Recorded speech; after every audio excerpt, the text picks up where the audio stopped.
ఈనాడు పనిచేసిన మౌర్యలో వాయిస్ తీసుకుని వార్త ఇచ్చిన 4 రోజులు చనిపోయాడు. నాకు చాలా బాధ అనిపిస్తుంది.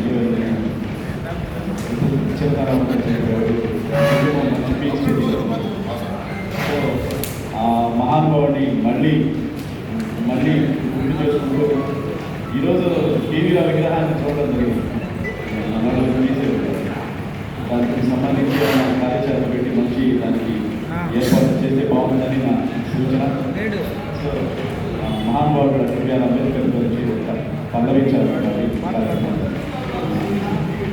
మహామహుడు మహోన్నతుడు బాబా అంబేద్కరుడు, మహామహుడు మహోన్నతుడు బాబా అంబేద్కరుడు, దళిత జాతి జనుల దీన బంధువతడు, దళిత జాతి జనుల దీన బంధువతడు, మహామహుడు మహోన్నతుడు బాబా అంబేద్కరుడు.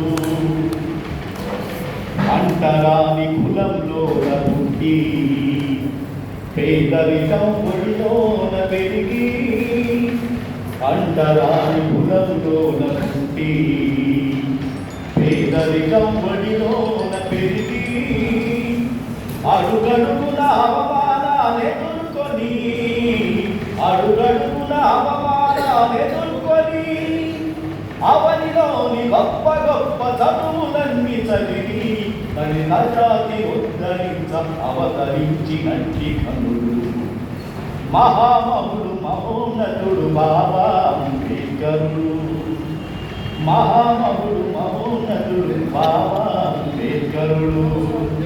మేకలనే వలిస్తారు పుడులనెవ్వడెవ్వడు, చూపుడు వేలితో రేపటి దుర్మార్గుల చూపి ఓదించి సమీకరించి పోరాడమన్నాడు, ఓదించి సమీకరించి పోరాడమన్నాడు. అణగారిన వర్గాలకు అడుగుజాడతడు, అణగారిన వర్గాలకు అడుగుజాడతడు, మహామహుడు మహోన్నతుడు బాబా అంబేద్కరుడు, దళిత జాతి చెడులకెల్ల దీన బంధువతడు. సందర్భంగా పివి రావు గారికి నివాళులర్పించే క్రమంలో మనమంతా కూడా ఇక్కడ చేరుకోవడం జరిగింది. దానికి ముందుగా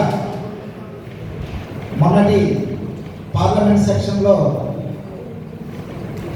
మన భారతదేశానికి హోమ్ మినిస్టర్ అయినటువంటి అమిత్ షా గారు డాక్టర్ బాబాసాహెబ్ అంబేద్కర్ గారి మీద అవహేళన చేస్తూ మాట్లాడే క్రమంలో ఆయనకి మాటలని